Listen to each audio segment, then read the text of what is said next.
ეს ლეონიდ როგოზოვია, კაცი, რომელმაც აპენდიციტი თავის ხელით მოიჭრა. 25 წლის ექიმი საბჭოთა ანტარქტიდის ექსპედიციაში იღებდა მონაწილეობას, ის იქ ერთადერთი ექიმი იყო. ერთ დღეს მუცლის მარჯვენა ქვედა მხარეს უცნაური ტკივილი იგრძნო, სიმპტომები მკაფია იყო, ეს აპენდიციტია. საყვარელი ქვეყანა ათასობით კილომეტრს იქითაა, არც ექიმი, არც კლინიკა, არც დახმარება. ლეონიდს მხოლოდ ერთი არჩევანი აქვს, ოპერაცია თვითონვე უნდა გაიკეთოს.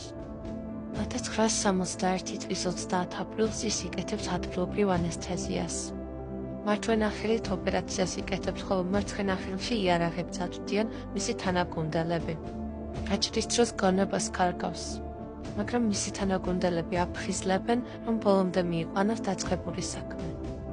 2 საათისა და 20 წუთის შემდეგ მისი ბრმნაცლავი ამოჭრილია, ის ცოცხალია.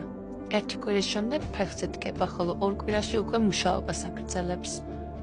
ის საბჭოთა მედიცინის სახედ იქცევა და ისტორია იმახსოვრებს მას, როგორც კაცი, რომელმაც საკუთარი სიცოცხლე გადაარჩინა, მაშინ როცა არავინ იყო იქ, ვინც ამას გააკეთებდა. ამ ამბის მოსმენის შემდეგ თუ რომელიმე ქართული ფილმი გაგახსენდა, კომენტარებში დაწერე.